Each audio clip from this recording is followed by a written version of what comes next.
ভেবেছিলাম ছেলেটা বড় হয়ে ভালো হয়ে যাবে, আর দিনে দিনে গুন্ডা মাস্তান হয়ে যাচ্ছে। মারবি না ওনাকে? আম্মু বাবার পায়ে পড়ে গেল। কি করছো? ছেলেটা মরে যাবে তো। ওকে মেরে ফেলাই উচিত। অনেক হয়েছে, আর না। ওকে কালকেই আমি দেশের বাইরে পাঠানোর ব্যবস্থা করছি। তোমার মাথা খারাপ হয়ে গেল? আমার একটা মাত্রই ছেলে, আর তাকে তুমি দেশের বাইরে পাঠিয়ে দেবে? কী সব কথা বলছো তুমি? তুমি দেখছো না ছেলেটা দিনে দিনে গুন্ডামস্তান হয়ে যাচ্ছে? আমার বংশের মাঝে এভাবে কেউ রাগে কারোর সাথে কথা বলে নাই। আর ওর যেই রাগ, ওকে দূরে না পাঠালে মানুষ হবে না। কালকে আমি এর ব্যবস্থা করছি। আর স্যার, আপনাকে অনেক ধন্যবাদ। আপনি না বললেই জানতে পারতাম না যে আমার এমন একটা ছেলে আছে। ও এখনো অনেক ছোট, একটু চিন্তা করে দেখো। তোমাকে কথা বলতে বলছি আমি।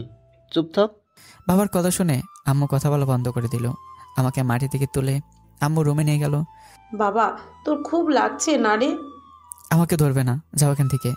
দেখ বাবা, আমার সাথে রাগ দেখালে কি হবে? আমি কি আর তোর বাবাকে আটকাতে পারবো?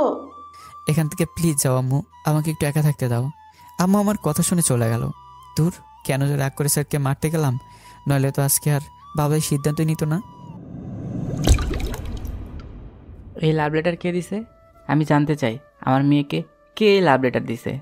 একটু জোরে কথাটা বলল স্যার ক্লাসের মাঝে, আর আমি সবার পিছনে বসে হাসতেছি। আমার ক্লাসে এসে আমার মেয়েকে লাভ লেটার দেওয়া কত বড় সাহস ওর! আর তোমরা পড়ো মাত্র ক্লাস 10-এ, আর এখনই এসব? যদি নামটা জানতে পারি পিঠের চাম তুলে নেব। মনে মনে বললাম, তোর মেয়েকে তোর বাড়ি থেকে তুলে নিয়ে আসবো, কি করবি তুই তখন দেখতে পারবো। ঘন্টা শেষ হয়ে গেল। আমি গিয়ে ঋতুর পথ আটকে দাঁড়ালাম।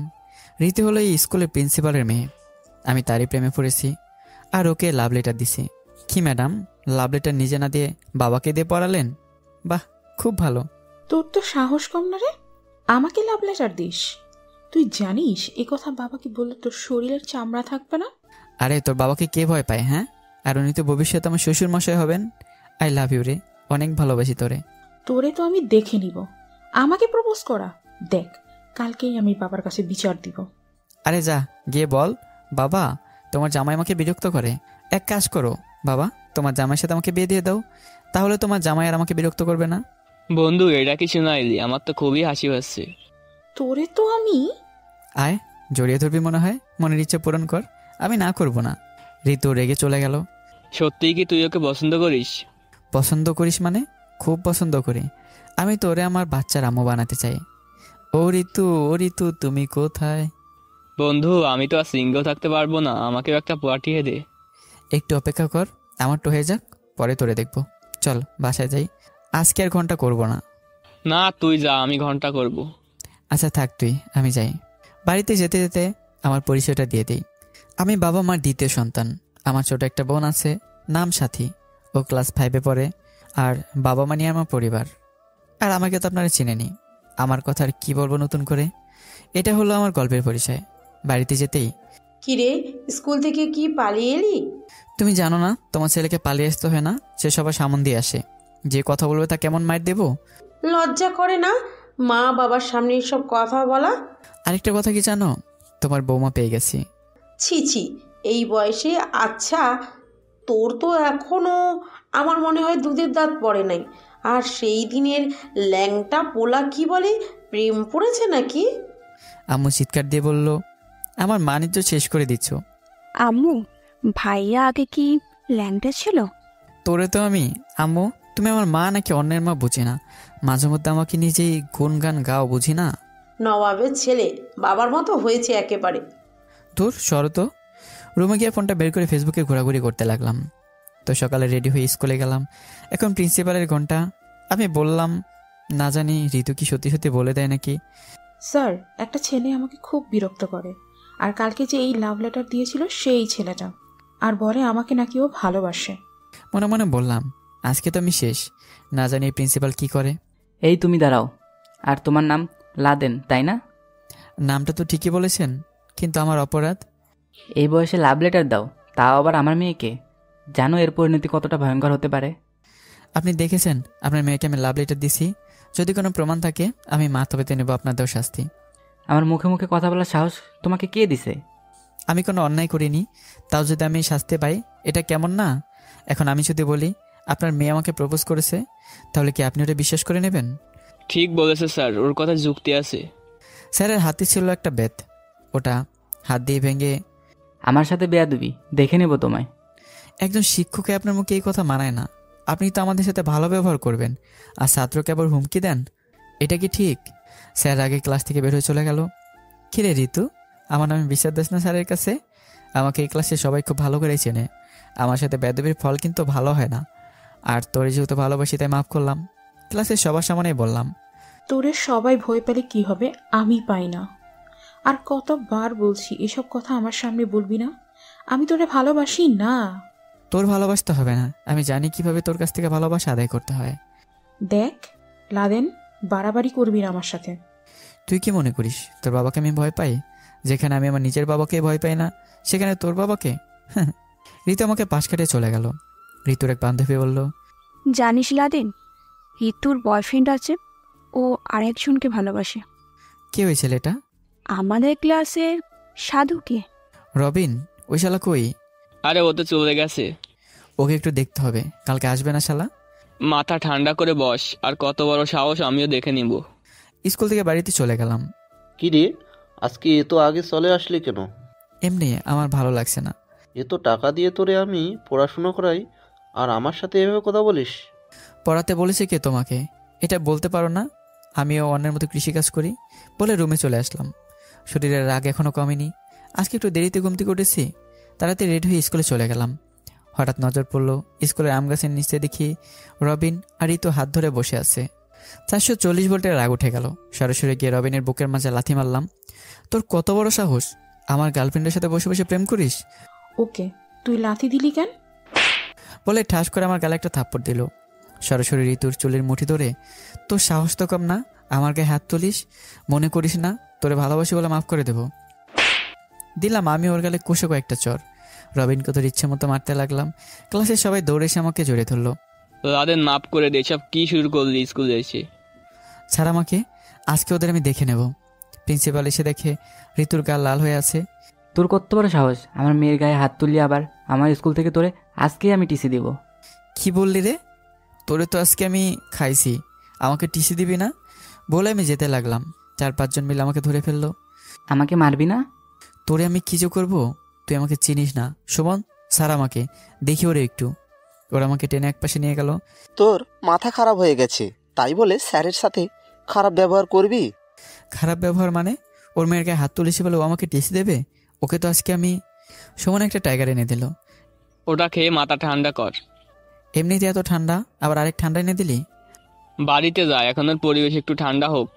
আমাকে তো চেনে না, ঘর থেকে যখন তুলে নিয়ে আসবো তখন বলতে পারবে। বাড়িতে আসতেই বাবা আমাকে লাঠি দিয়ে পেটাতে লাগলো। কত বড় সাহস হয়েছে রে তোর, স্যারকে মারবি? কি করছো এসব? নিজের ছেলেকে মারছো? তোমার ছেলে আমাকে তার স্যারের গায়ে হাত তুলতে গেছিল, টিসি দিবে স্কুল থেকে, এজন্য। তোমার মারে শেষ হয়ে গেল, বলো আমি রুমে যাব। দেখ দেখ কেমন ছেলে বানিয়েছিস। তুমি না আমার কথা শুনো, যখন যা মন চায় তাই করে। ছোট মানুষ, এত কিছু বোঝে না। ছোট মানুষ না, প্রিন্সিপালের মেয়েকে তার গুণধর ছেলে লাভ লেটার দিয়েছে। কি? আমি আর কোনো কথা না বলে রুমে চলে এলাম। ভাইয়া, তোর না খুব লাগছে? আমি আমার বোনকে অনেক ভালোবাসি, ওর সাথে কখনো রাগ করে কথা বলি না। না রে বোন, এটা কিছুই না। দাঁড়া, আমি মার কাছ থেকে ওষুধ নিয়ে আসি। একটু পর সাথী হাতে একটা মলম নিয়ে এসে আমার শরীরে লাগাতে লাগলো। আস্তে আস্তে রাত হয়ে গেল। আমি জানালা থেকে লাফ দিয়ে বের হয়ে গেলাম। আজকে প্রিন্সিপালের শেষ দিন, আমার সাথে অপরাধ করে আর আমাকে বলে টিসি দেবে। অল্পতে আবার আমার মাথা গরম হয়ে যায়। একটা গাছ ছিল, ওটা দিয়ে ওর বাসার ভিতরে ঢুকে গিয়ে দেখি ও কি জানি বই পড়ছে। আর আমি বাসা থেকে বাবা যে চাকু দিয়ে গরু কাটতে কোরবানির সময় ওটা নিয়ে আসলাম। কিরে প্রিন্সিপাল, আমাকে নাকি টিসি দিবি তোর মেয়েকে মারার জন্য? আমার সাথে অন্যায়, এটা আমি কিভাবে সহ্য করি বল? আজকের পর থেকে তুই আর জীবিত থাকবি না। প্রিন্সিপাল তো চোখ বড় বড় করে আমার দিকে তাকিয়ে আছে। মনে করছি এতটুকু ছেলে কি আর করবে, কিন্তু ও তো আর আমাকে চেনে না। প্রিন্সিপাল আমাকে বলল, দেখো বাবা, তুমি যা করছো তা ঠিক না। কি ঠিক আর কি ঠিক না, তা আমি তোর কাছ থেকে শিখবো? আমাদের কথা শুনে পাশের রুম থেকে ঋতু চলে আসলো।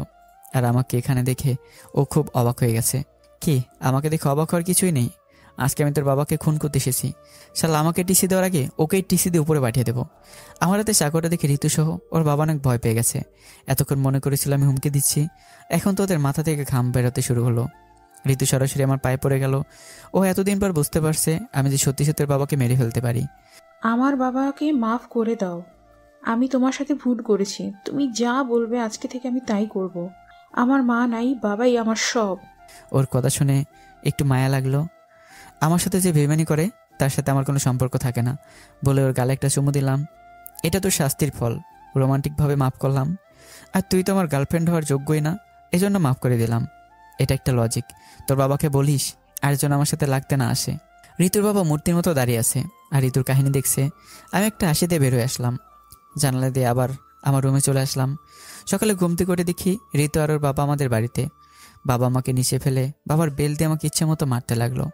ভেবেছিলাম ছেলেটা বড় হয়ে ভালো হয়ে যাবে, আর দিনে দিনে গুন্ডা মাস্তান হয়ে যাচ্ছে।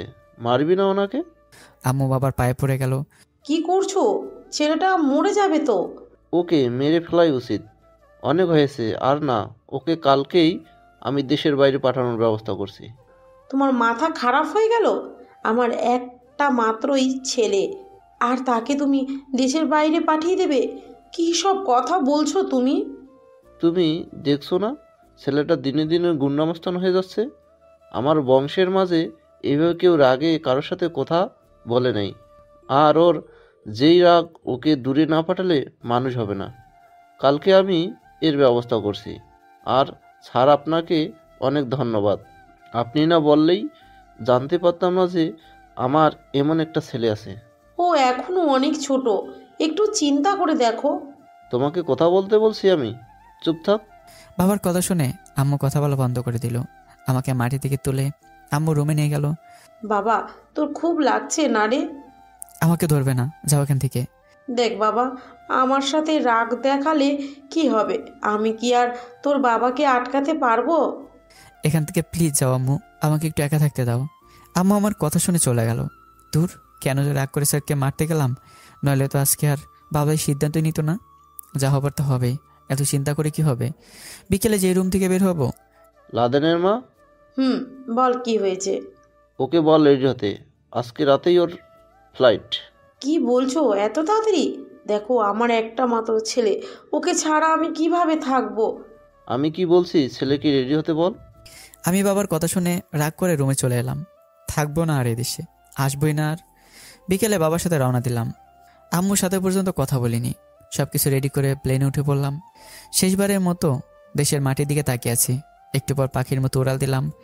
এখন কেমন জানি একটু লাগছে, মনে হচ্ছে যেন যত দূরে যাচ্ছি তত বুকের ভিতরে কেমন জানি লাগছে। বিদেশের মাটিতে 10 বছর কেটে গেল। আসলে বাবা ঠিকই বলেছে, তোমার ভবিষ্যৎ তোমাকেই গড়তে হবে, আর কেউ তোমাকে সাহায্য করবে না। আর একটা জিনিস দেখলাম, টাকা ছাড়া কেউ কাউকে দামই দেয় না।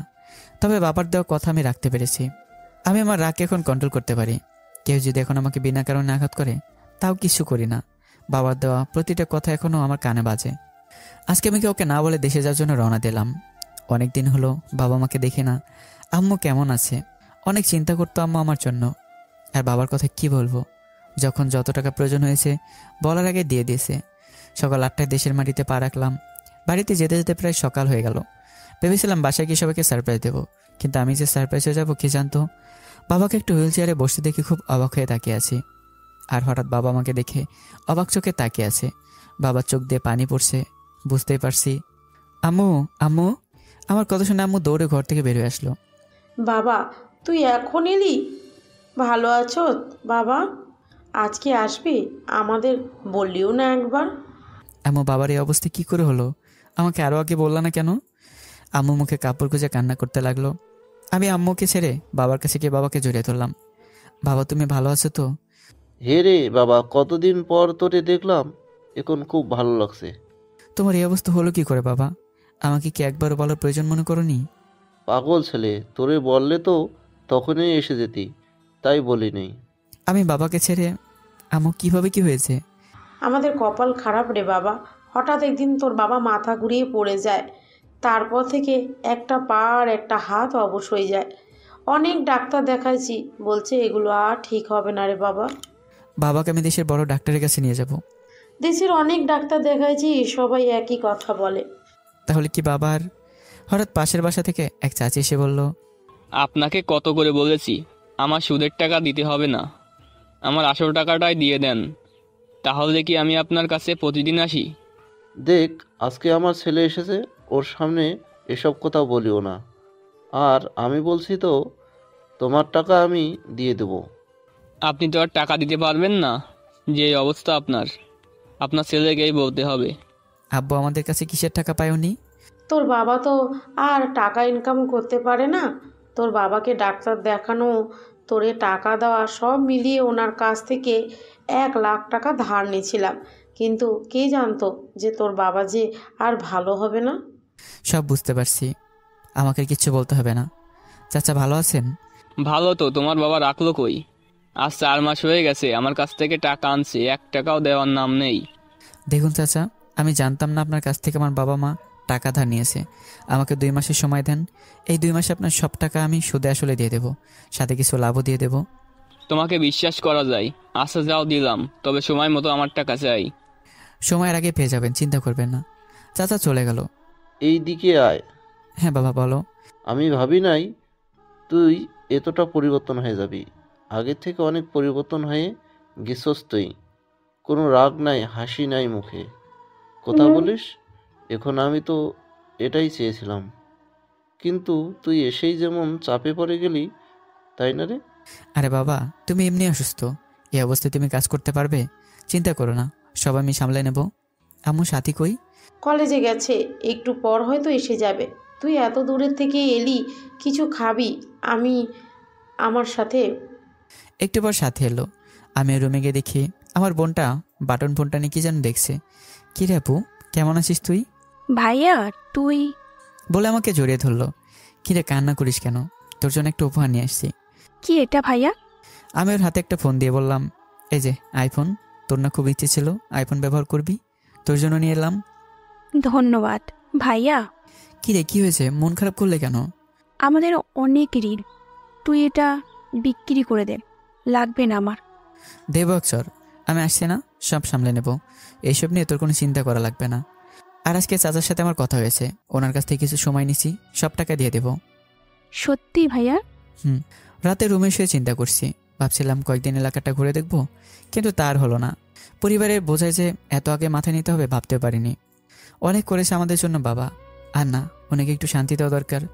সকালে রেডি হয়ে বাইরে হব, তখন আম্মু এসে বলল, কোথাও যাবি নাকি বাবা? এই তো আম্মু, বন্ধুদের সাথে একটু দেখা করব, আর প্রিন্সিপাল স্যারের সাথে। স্যারকে আবার মারবি না তো? বাবা তুমিও না, কী সব কথা বলো যে বুঝি না। আমি কি আর আগের মতো আছি? হ্যাঁ, এক কাজ কর, তোর স্যারকে মেরে লাশটা নিয়ে আসবি। বাবা তুমিও না। প্রথমে আমি সরাসরি প্রিন্সিপাল স্যারের রুমে গেলাম, গিয়ে দেখি স্যার কিসের কাগজ জানি দেখছে। স্যারকে সালাম দিলাম। স্যার ভালো আছেন? স্যার মাথা উঠে আমার দিকে তাকিয়ে আছে, তবে কথা বলছে না। স্যার আমার সাথে কথা বলবেন না, নাকি এখন আপনার পা ধরে মাপ চাইতে হবে? কতদিন পর তোমাকে দেখলাম, মনটা অনেক ভালো হয়ে গেল। তো এখনো কি আগের রাগ আছে? কি যে বলেন না স্যার, আমাকে দেখে কি তাই মনে হয়? নিজেকে কন্ট্রোল করতে শিখে গেছি। আসলে স্যার, সময় সব কিছু শিখে দেয়। আর আমি আজকে এই পর্যন্ত এসেছি শুধু আপনার জন্য। অনেক অনেক ধন্যবাদ আপনাকে স্যার। অনেক পরিবর্তন হয়ে গেছো তুমি, দেখেই বোঝা যাচ্ছে। এক কাজ করো, একটু পর আমি বাড়িতে চলে যাব, এখন একটু গুরুত্বপূর্ণ কাজ আছে। তুমি বিকেলে আমার বাসায় যাবে, তোমার সাথে কিছু কথা আছে। ওকে স্যার, তাহলে আসি। বলে স্কুল থেকে বের হয়ে গেলাম। কত নেতাগিরি করছি স্কুলে, কাউকে ভয় পেতাম না। আমাকে দেখলে সব স্টুডেন্টরা ভয় পেত। সত্যি আগে আমি খুব আজব ছিলাম। এদিক সেদিক ঘুরতে ঘুরতে বিকেল হয়ে গেল। আগের ফ্রেন্ডদের অনেক খুঁজেছি কিন্তু পাইনি। স্যারের বাসায় গিয়ে কলিং বেল বাজাতে ঋতু এসে দরজা খুলে দিল। ওকে দেখে আমি অবাক হয়ে গেছি, আগের থেকে অনেক সুন্দর হয়েছে ও। ঋতু ভয় ভয় বলল, মারবেন না তো আগের মতো? কি যে বলেন না। আচ্ছা সবাই আমাকে দেখে এই কথা বলে কেন? আর তুই আমার ক্লাসমেট ছিলি, আজকে তুই এই কথা বলিস? সরি রে, আমি ভাবছিলাম তুই আগের মতোই আছোস, কিন্তু তোর ব্যবহার তো অনেক চেঞ্জ হয়ে গেছে। সবাই কি সবসময় একই থাকে? আচ্ছা স্যার কি বাসায় আছে? বাবা তোর কথা বলেছে, তুই আসবি। বাবা একটু বাজারে গেছে, আয় ভিতরে এসে বস। স্যার নেই, ভিতরে কি করবো? তাছাড়া তুই তো আবার একা একটা মেয়ে। আমার ভয় কেটে গেছে, আর তুই ভয় পাস কেন? ভিতরে আয়। আমি ভিতরে কি সোফায় বসলাম, ঋতু আমার সামনে বসলো। তো তারপর বল, তোর কি খবর? এই তো আলহামদুলিল্লাহ। এখানে এসে বন্ধুদের খুঁজছিলাম, কিন্তু পাইনি রে। সুমনের পুলিশের চাকরি হয়েছে? ও আচ্ছা, তোর কি খবর? রবিনের সাথে সম্পর্ক কেমন চলছে? তুই সেদিন মাইট দেওয়ার পরও আমার কাছে আসে নাই। সরি রে, তোদের রিলেশন ভেঙে দেওয়ার জন্য। ভালো করছো। তখন এখন বল, তোর গার্লফ্রেন্ডের খবর কি? আমি তো তোর জন্য অপেক্ষা করে আছি। কি? এত অবাক হওয়ার কিছু নেই, মজা করলাম। আর কি প্রেম ভালোবাসা এসব করার মতো আমার কাছে সময় নেই। আলগা পিড়িতে আমার ভালো লাগে না, একা আছি, একাই বেস্ট। সত্যি অনেক বদলে গেছো রে তুই। আমার কথা তোর মনে হয় রে ঋতু? তুই যা করে গেলি, গালে হাত দিলেই তোর কথা মনে পড়ে। আগে আমি আবেগের কারণে তোর প্রেমে পড়ছি। এটা বলতে পারিস না, তখন আমার আবেগ কাজ করেছিল, বিবেক কাজ করে নাই। ঋতুর কথা শুনে হাসতে লাগলাম। কি নিয়ে হাসা হচ্ছে? আর বল না বাবা, ওর আগের কাহিনীগুলো বলছি। ঋতু, যা আমাদের জন্য কফি নিয়ে আয়। ওকে বাবা। তোমার পরিবারের কথা শুনে আমি খুব কষ্ট পাইছি। সত্যি স্যার, আমি জানতাম না যে বাবার এই অবস্থা হবে, নাইলে কোন দিনে চলে আসতাম। তোমার এখন একটা চাকরি করা উচিত। স্যার জানেনই তো, মামা খালু আর টাকা ছাড়া চাকরি হবে না। তা তো জানি বাবা। তোমাকে এখানে আনার একটা কারণ আছে। স্যার আমার হাতে একটা কাগজ দিয়ে বলল, ঢাকায় গিয়ে এই ঠিকানায় যাবা, আর অফিসের ভিতরে গিয়ে এমডিকে আমার কথা বলতেই তোমার চাকরি হয়ে যাবে। অনেক অনেক ধন্যবাদ স্যার। কী যে বলে আপনাকে ধন্যবাদ দেবো বুঝতে পারছি না। আমি আপনার সাথে অনেক অন্যায় করেছি, তাও আপনি কী যে বলবো স্যার। তোমার বাবার সাথে আমার একটা ভালো সম্পর্ক আছে, আর আমিও চাইছিলাম তুমি ভালো হয়ে যাও। আমি স্যারের সাথে খাবার খেয়ে, স্যার আমি একটু ঋতুকে বাইরে নিয়ে যাই।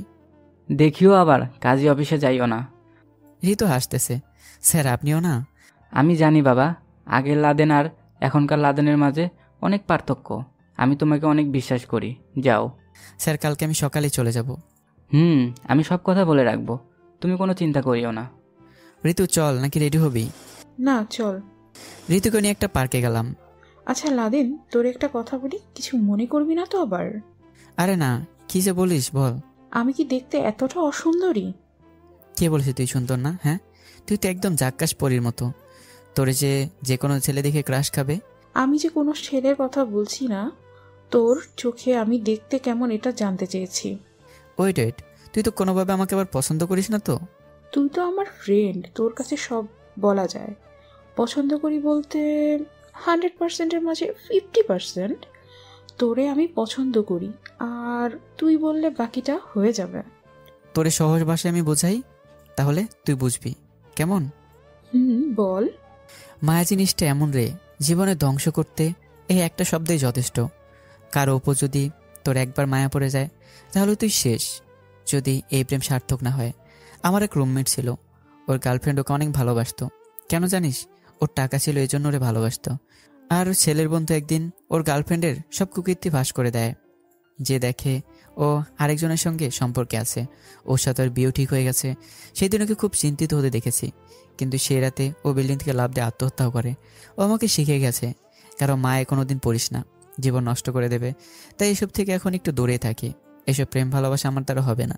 তুই আমার একজন ভালো বন্ধু, সেই হিসেবেই থাক। আর আমার পরিস্থিতি তুই এখন জানিস না রে, আমাকে কালকে আবার ঢাকায় যেতে হবে চাকরির জন্য। ঋতু কি জানি চিন্তা করছে।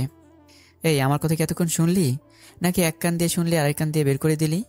আমি চিন্তা করছি তুই এত পরিবর্তন হলি কি করে? এত পরিবর্তন একটা মানুষের কিভাবে সম্ভব? সময়ের সাথে সাথে সব পরিবর্তন হয়ে যায়, জানিস না? আমাকে পরিবর্তন করেছে সময়। তুই তো এক সময় আমার পিছু পড়ে থাকতি, মনে আছে? তখন তো আমি গুন্ডা ছিলাম। দেখ, নিজেই বলতেছি গুন্ডা। বাদ দে সব কথা। আমি এখন কোনো চিন্তা নিয়ে কোথাও যেতে চাই না। দোয়া করিস আমার জন্য, কালকে ঢাকায় চলে যাব। সত্যি চলে যাবি রে? হ্যাঁ, যাওয়া লাগবে। আমার পরিবারের অবস্থা এতটা ভালো না। হাত পাত কি দিবি? আমার সামনে হাতটা নিয়ে যেতেই একটা ঘড়ি পরিয়ে দিল। ধন্যবাদ, অনেক সুন্দর ঘড়িটা।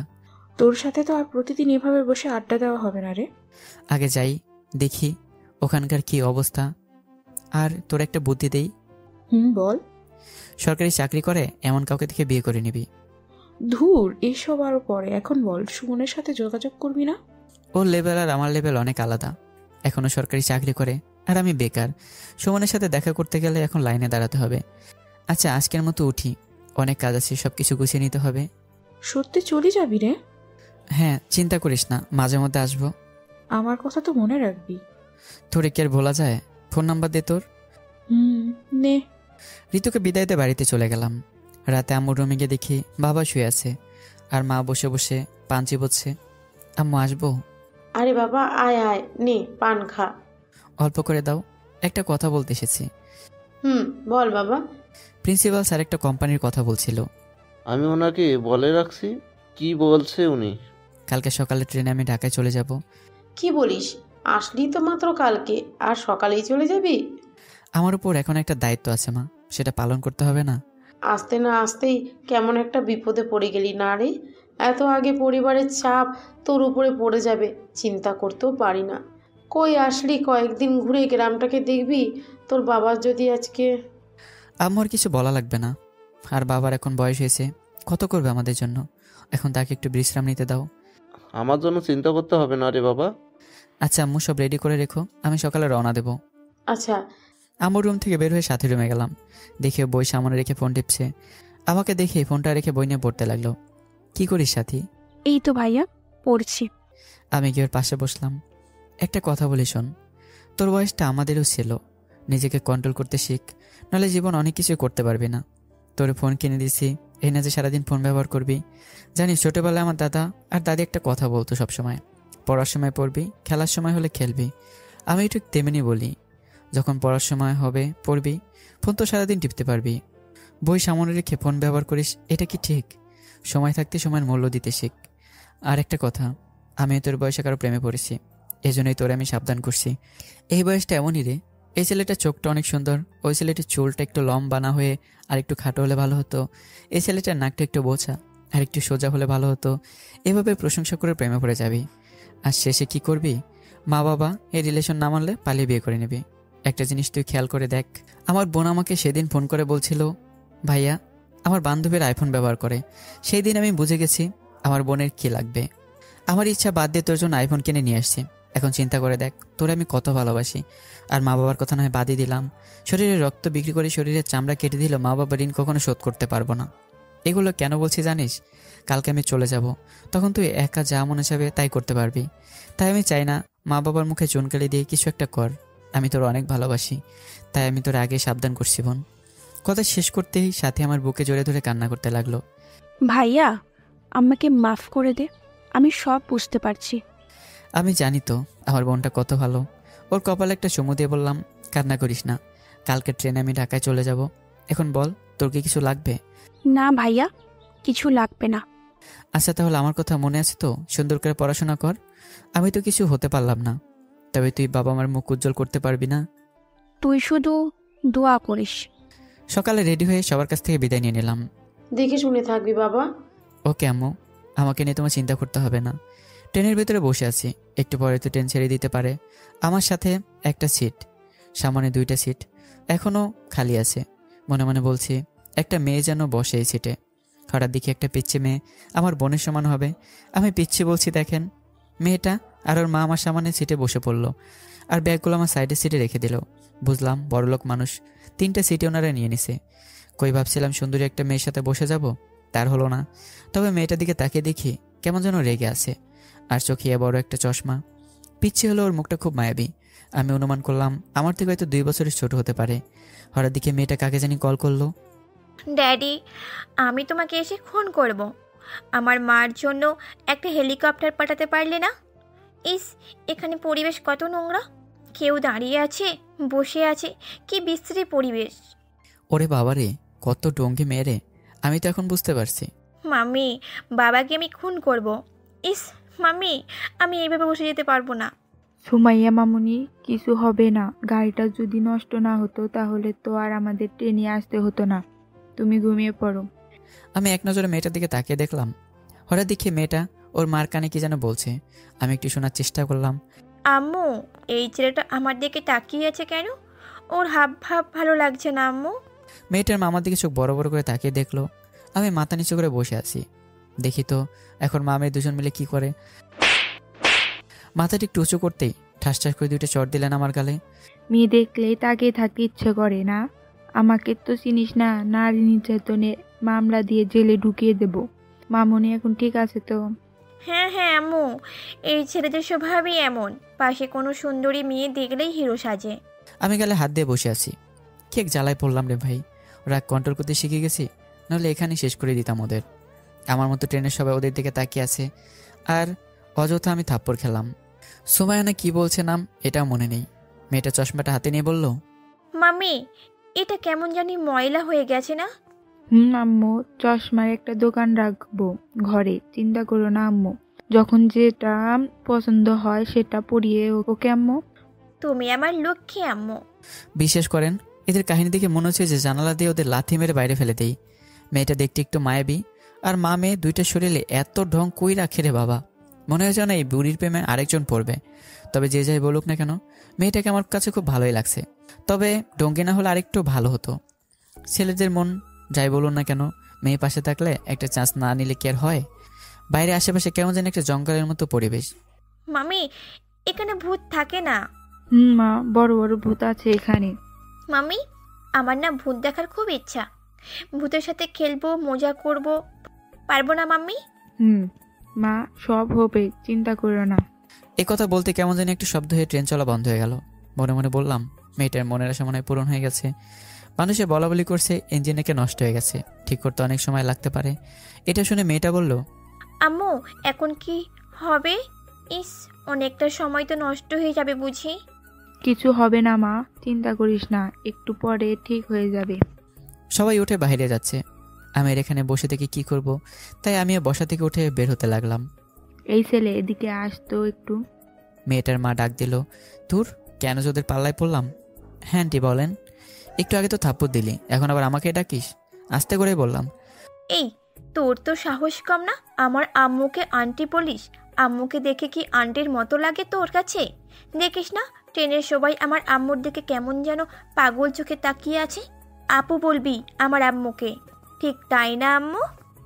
রে মা, আমার মনের কথা তুই থাকলে বুঝতে পারতিস। তোমার যেই বয়স, বাবাকে ডিভোর্স দিয়ে আর একটা বিয়ে করতে পারবা। ছেলেরা লাইন ধরে দাঁড়িয়ে থাকবে। না রে মা, তোর বাবাকে একটু বুড়ো বয়সে কষ্ট দিতে চাই না।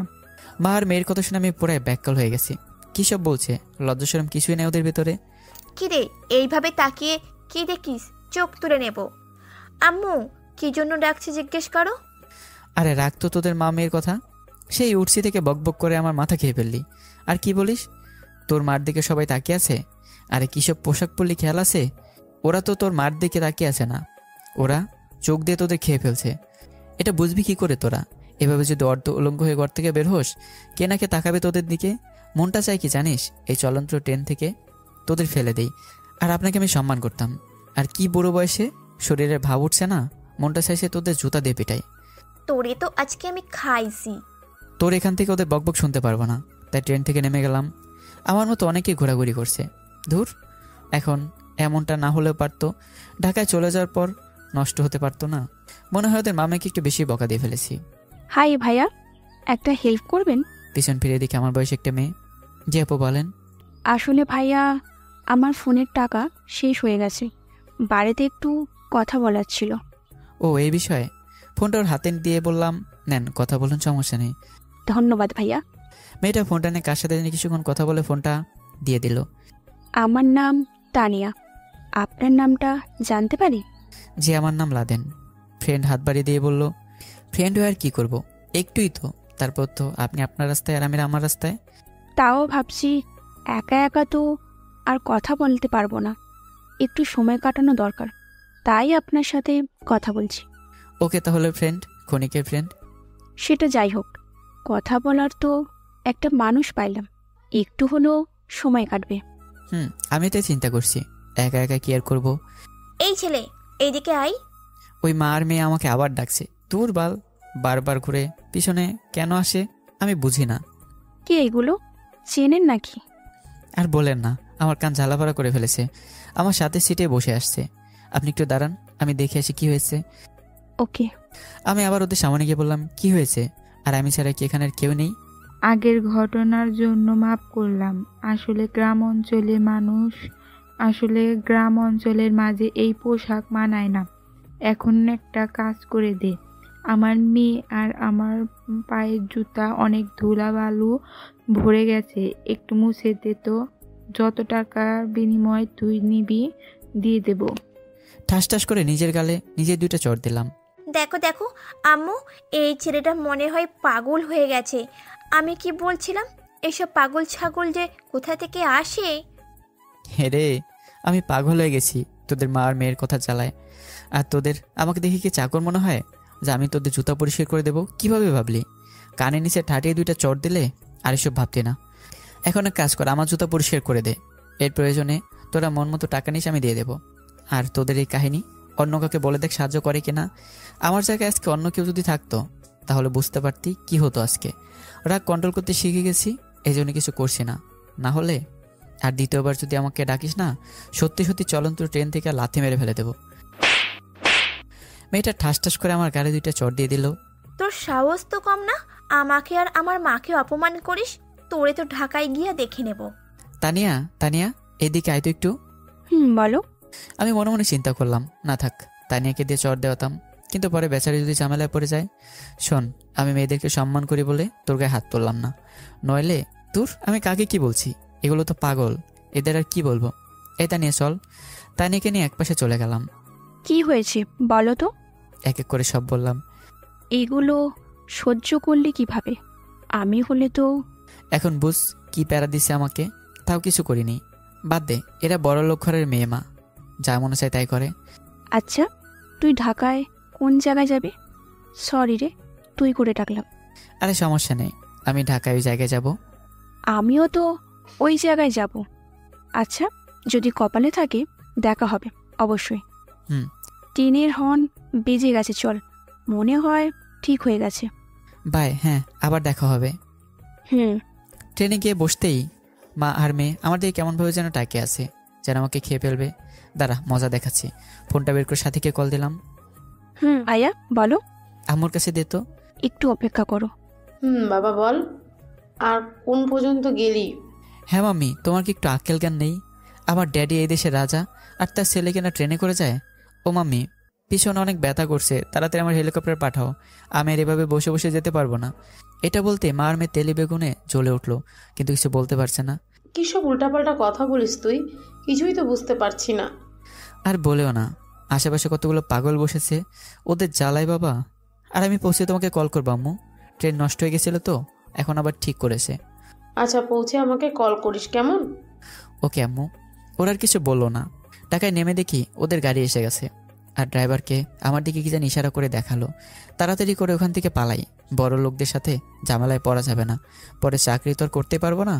কিছুক্ষণের ভিতরেই ভিড়ে মিলে গেলাম। ওরা আমাকে আশেপাশে না দেখে গাড়িতে উঠে চলে গেল। যাক, বাঁচা গেল। আমি ঠিকানে গিয়ে দেখি ইয়া বড় একটা অফিস। এখানে আমি চাকরি করবো ভাবতে মনটা কেমন জানি করছে। আগে আশেপাশে দেখি কোনো বাসা ভাড়া পাওয়া যায় কিনা। 10 মিনিট সামনে যেতেই বড় করে লেখা আছে বাসা ভাড়া দেওয়া হবে। আমি দারোয়ানকে জিজ্ঞাসা করলাম, মামা এখানে কি বাসা ভাড়া হবে? হ্যাঁ মামা, আপনি কি এর জন্য এখানে এসেছেন? হ্যাঁ, যদি একটু মালিককে ডেকে দিতেন খুব ভালো হতো। অপেক্ষা করেন, আমি ওনাকে বলছি। একটু পরে একজন মুরব্বি এলেন। আসসালামু আলাইকুম আঙ্কেল। ওয়ালাইকুম সালাম। তোমার ফ্যামিলি কই? আসলে আঙ্কেল আমি ব্যাচেলার। বাবা, তুমি মনে হয় এটা জানো না, এখানে ব্যাচেলার ভাড়া দেওয়া হয় না। মনে মনে বললাম, এই একটাই সমস্যা, ব্যাচেলার ভাড়া দিতে চায় না কেউ। যে করে হোক ওনাকে পড়াতে হবে। আঙ্কেল আমি গ্রাম অঞ্চলের মানুষ, এত কিছু জানি না, আজকে প্রথম শহরে আসলাম। আর আমি সারাদিন বাসায় থেকে বের হব না। যদি আপনার সমস্যা হয় আমি কথা দিচ্ছি। আর যদি আমার কারণে আপনার কোনো অসুবিধা হয় তাহলে বলবেন, পরের দিন আমি বাসা ছেড়ে চলে যাব। প্লিজ প্লিজ, আপনাকে আমি অনুরোধ করছি। এখন আর কোথাও গিয়ে বাসা খুঁজবো বলেন? আর এখান থেকে আমার অফিসটাও অনেকটা কাছে হবে। আঙ্কেল আস্তে করে বলল, দেখে তো একটু বোকা বোকা মনে হয়, দিয়ে দিই। ওর আর কি বা করবে? আঙ্কেল কি চিন্তা করেন? তোমাকে বাসা ভাড়া দেয়া যায়। সব কিছু নিয়ে আসছো তো? জি, পরে আস্তে আস্তে কিনবো। আসো আমার সাথে। আঙ্কেলের সাথে ভিতরে গেলাম। বাবা, তুমি শুধু সকালে আর বিকালে ছাদে যেতে পারবে না, আর সবসময় যেতে পারবে। আপনাকে বলতে হবে না, আমি বুঝে গেছি, সমস্যা নেই। আর বাসা ভাড়ার টাকা পেয়ে যাবেন, চিন্তা করতে হবে না। মা শেষ হবার আগেই দিয়ে দেবো। নেন, এখানে কিছু অগ্রিম টাকা দিয়ে দিলাম। প্রতি মাসে বাসা ভাড়া কিন্তু 5,000 টাকা দিতে হবে। জি সমস্যা নেই, আমি রাজি আছি। এটা তোমার রুম, বাকিটা তুমি যা পারো গুছিয়ে নাও। Okay uncle. হালকা সব কিছু গুছিয়ে বাজারে চলে গেলাম। যা কিছু রান্না করতে লাগে সব কিছু কিনে নিয়ে এলাম, আর বাকিগুলো বেতন পেলে নেব। সকালে রেডি হয়ে প্রিন্সিপাল স্যারের দেওয়া ঠিকানায় গেলাম। যেই ভিতরে যাব আরে আরে ভিতরে ঢুকেন কেন? স্যারের সাথে একটু দেখা করা লাগবে। আরে ভাই কই দিকে আসছেন আপনি? হ্যাঁ বললেন আর হয়ে যাবে, যান এখান থেকে। দেখেন মামা, আমি ওনাকে চিনি, আর স্যার আমাকে এখানে আসতে বলেছে। কিন্তু ভাই আজকে তো আপনার কোনো ইন্টারভিউ নাই, স্যারের নিষেধ আছে, যে কেউ দেখা করতে চাইলে তো ভিতরে ঢুকতে না দেই। আর আপনি আজকে চলে যান, কালকে এসে দেখা করতে পারবেন। দেখেন ভাই, এমনি তো অনেক দূর থেকে এসেছি, যদি আজকে দেখা না করতে পারি আবার চলে যেতে হবে, এত কষ্ট করার কোনো মানে থাকবে বলেন? ভাই দেখেন, আপনি তো আপনার মতো কথা বলে ফেললেন, কিন্তু আমাদেরও তো ওনার অর্ডার মানতে হয়। পারবো না ভাই। আর আপনি যদি পারেন বিকালে ওনার বাসায় গিয়ে দেখা করেন। তাহলে আপনি ভিতরে ঢোকার জন্য দিবেন না? এক কথা কতবার বলবো বলেন? বুঝেছি, এখানে বললে হবে না, যখন স্যার বাহির হয় তখন দেখা করতে হবে। আমি গিয়ে সাইডে বসে পড়লাম, প্রায় 1 ঘন্টার মতো বসে আছি। একটু বিরক্তও লাগছে, তবে দারোয়ান একটু পরপর আমার দিকে তাকিয়ে দেখছে। এই ছেলে এদিকে আসো। আমি ওনার কাছে গিয়ে বললাম, হ্যাঁ মামা বলেন। দেখে তো খুব ভালো ছেলেই মনে হয়, কোথা থেকে এসেছো? গ্রাম থেকে আসছি, অনেক দূর, এখন যদি দেখা না করে চলে যাই এত কষ্ট করে আসার কোনো মানেই থাকবে না। একটু পাম দিয়ে বললাম, মুখটা কালো করে। প্রতিদিন কি আর আসতে পারবো বলেন? গরিব মানুষ, এত টাকা খরচ হয়ে গেছে এমনিতেই। হ্যাঁ বুঝলাম, কিন্তু এখানে বসে থাকলে কি হবে? আচ্ছা দাঁড়াও, আমি স্যারের সাথে কথা বলে দেখছি। কি বললে উনি? আচ্ছা স্যার কি তোমাকে চিনবেন? জি বলেন, রফিক স্যার একজন ছেলেকে পাঠিয়েছে আপনার সাথে দেখা করার জন্য। আর আপনার নাম? লাদেন, স্যারের কাছে বললে হয়ে যাবে। আচ্ছা আপনি এখানে একটু দাঁড়ান, আমি গিয়ে দেখে আসছি। একটু বার দারোয়ান আমাকে এসে বলল, যান ভিতরে, স্যার আপনাকে যেতে বলেছে। কি বলেছিলাম না আমি স্যারকে চিনি? হ্যাঁ বুঝতে পারছি, কিন্তু আমাদেরও তো একটা নিয়ম আছে না ভাই? ধন্যবাদ মামা সাহায্য করার জন্য। আমি ভিতরে চলে গেলাম, দেখি অনেকে বসে কম্পিউটারে কাজ করছে। আমি সরাসরি স্যারের রুমে চলে গেলাম। আসতে পারি স্যার? আসো আসো। তো তোমার নাম কি লাদেন? জি স্যার, রফিক স্যার আমাকে আপনার কথা বলেছে। আমাকে ফোন করেছিল। তুমি জানো তোমার স্যার আমার কি হয়? না তো স্যার, আমাকে তো এই কথা বলেনি। তোমার স্যার আমার ছোটবেলার বন্ধু ছিল। এখন তো তোমার স্যারও ব্যস্ত, আমিও ব্যস্ত হয়ে গেছি, তবে মাঝে মাঝে ফোনে কথা হয়। অনেক ভালো মানুষ উনি। আর তোমার কাগজগুলো দাও, একটু দেখি। আমি স্যারকে ফাইলটা দিয়ে দিলাম। উনি কিছুক্ষণ চোখ বুলিয়ে, সব কিছু ভালোই দেখছি, কিন্তু হঠাৎ এই চাকরি কেন? ভালোই চাকরির খোঁজখবর নিতাম, কিন্তু এত আগে যে পরিবারের চাপ আমার উপর পড়ে যাবে জানতাম না, তাই সব কিছু ছেড়ে দিয়ে পরিবারের হাল ধরলাম। বুঝতে পারছি। মনে করো তোমার চাকরি হয়ে গেছে, তবে একটা সমস্যা আছে। সেটা আবার কি স্যার? আমাদের অফিসে একটা নিয়ম আছে, বিনা ইন্টারভিউতে কাউকে চাকরি দেওয়া যায় না। তবে আমি চাকরি দিলে সেটা আলাদা কথা, যদি কোনো ইন্টারভিউ তোমার না নেই তাহলে অনেকে অনেক কথা বলবে। তোমাকে তুমি আমার কি হও, কি সম্পর্ক, এই সেই প্রশ্ন আর কি। আর বলতে হবে না স্যার, সব বুঝে গেছি। এখন বলেন আমাকে কি করতে হবে? কালকে আমার অফিসে ইন্টারভিউ আছে, 20 জন লোক নিবে। মনে করো তুমি সিলেক্ট, এসে শুধু আমাদের সামনে বসবে, ব্যাস হয়ে গেল। আমি মনে হয় তোমাকে বোঝাতে পারলাম। হ্যাঁ স্যার, সব কিছু আমি বুঝে গেছি, আপনাকে বলতে হবে না। আর তাহলে আজকে আসি স্যার, ভালো থাকবেন। তবে কালকে সময় মতো চলে আসবা, তাহলে হবে। Okay sir. আমি আবার অফিসের বাইরে চলে গেলাম। কি বললো স্যার? কালকে একটা ইন্টারভিউ আছে, কালকে আসতে বললো। আমি বলছি না কালকে আসতে? আমি আর কোনো কথা না বলে বাসার উদ্দেশ্যে রওনা দিলাম। কিছুক্ষণ হাঁটতে বাসার সামনে চলে আসলাম, দেখি বাড়িওয়ালা একটা মেয়ে নিয়ে দাঁড়িয়ে আছে। ওটা মনে হয় ওনার মেয়ে। এই ছেলে, এদিকে আসো। জি আঙ্কেল বলেন। তোমার নামটাই তো ভুলে গেছি। জি আঙ্কেল, আমার নাম লাদেন। কি অদ্ভুত নাম রে বাবা। বাবা, একটা কথা বলতাম তোমাকে, যদি কিছু না মনে করো। আরে না, কি যে বলেন, আপনি নিঃসন্দেহে বলতে পারেন। কই গেছিলে আজকে? এই তো স্যারের সাথে দেখা করে আসছি। কেন, চাকরি হয় নাই? হয়ে যাবে, কালকে একটা ইন্টারভিউ আছে। আমি এক জায়গায় যাব, জরুরি একটা মিটিং আছে। কিন্তু দেখো বাবা, আমার মেয়েটা বায়না ধরলো ওকে নিয়ে ঘুরতে যেতে হবে, না করলেও শোনে না। বাবা আমি যাবই, চলো বলছি। দাঁড়া একটু বাবা, তোমার তো এখন কোনো কাজ নাই, যদি আমার মেয়েকে নিয়ে একটু ঘুরিয়ে আনতে তাহলে আমার অনেকটা ভালো হতো। কিন্তু আঙ্কেল, আমি তো এত কিছু চিনি না, কালকে আমি আসছি ঢাকায়। বাবা, উনি আমাদের এখানে নতুন ভাড়াটিয়া না? কালকেই আসছে। টপ করে মেয়েটা ওর বাবার হাত ছেড়ে আমার হাত ধরে, চলেন ভাইয়া, আমি সব চিনিয়ে দেব। আঙ্কেল একটা হাসি দিয়েই, যাও, বাসায় বসে থেকে আর কি বা করবে, যাও ঘুরে আসো। কিন্তু তোর বড় বোন কই গেল রে? দেখ কই গিয়ে কোন ছেলেকে মারছে। মেয়েটাকে মনে হয় আর ভালো করতে পারলাম না। ধুর বাবা, এত চিন্তা করো না তো, এই রিক্সা যাবে। কোথায় যাবেন? আগে উঠে পড়ি, তারপর বলবো। ভাইয়া ওঠেন। মনে মনে বললাম, ভয়ঙ্কর একটা মেয়ে, না একটু কথা বলতে পারলাম? কি সব ঝামেলায় পড়লাম রে বাবা। ভাইয়া এইদিকে এসে বসেন, পড়ে যাবেন তো। না, আমি ঠিক আছি। আচ্ছা, তোমার নাম কি? আমার নাম তুবা, আর এই বছর এসএসসি পরীক্ষা দেব। ও আচ্ছা, আমাকে তুমি চেনো না, কি করে আমার সাথে ঘুরতে বের হলে? হ্যাঁ, আপনি আমাদের নতুন ভাড়াটিয়া, তাই পরিচিত হতেই তো হবে, তাই না? আপনাকে নিয়ে আজকে বের হলাম। পিছে একটা মেয়ে কি সব পাকা পাকা কথা বলে। ফোনটা বের করে কার সাথে জানি কথা বললো। কোথায় যাবে এখন? এই মামা এসে গেছি, এখানেই রাখেন। একটা পার্কের সামনে এনে রাখলো। ভাড়া আমি দিতে চেয়েছিলাম, কিন্তু তার আগেই তোবা দিয়ে দিল। ভেতরে ঢুকতেই কতগুলো মেয়ে এসে তোবাকে জড়িয়ে ধরলো। কি রে বান্ধবী, এই ছেলেকে কে রে? চিন্তা করে দেখো তো কে হতে পারে। এটা বলতেই সব কটা মেয়ে আমার চারদিকে ঘুরতে লাগলো। তোর বয়ফ্রেন্ড তো দেখতে খুব সুন্দর। ইস, আমার যদি এমন একটা বয়ফ্রেন্ড হতো না। বিশ্বাস করেন ভাই, ওদের কথা শুনে আমি বোকা হয়ে গেছিলাম। কি সব বলছে পিচ্ছি মেয়েগুলো। কেন, তোদের কি চলে? আমাকে দেখিয়ে যখন তোরা প্রেম করিস তখন আমার কেমন লাগে? হে উপরওয়ালা, আমাকে কোন বিপদে এনে ফেলে দিলে। এই তোবা, এদিকে আসো তো একটু। কি ব্যাপার, কি জন্য ডাকছে বুঝি দুলা ভাই? তোদের সামনেও কিস করবে, লজ্জা করে না? তাই আড়ালে নিয়ে যাচ্ছে।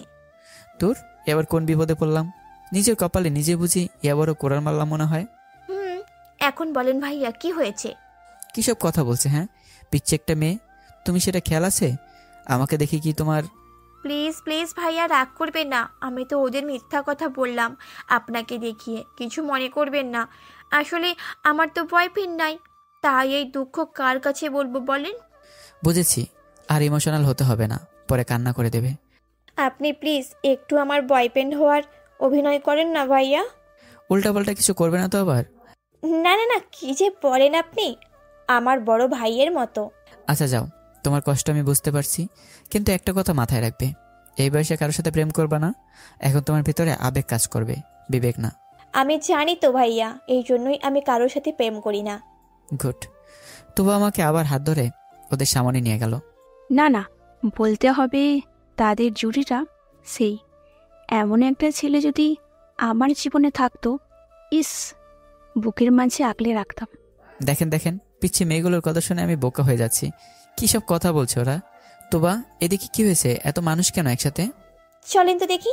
পিটের ভিতরে গিয়ে দেখি 3টা মেয়ে মেলে একটা ছেলেকে ওরা ধরা মারতে লাগলো।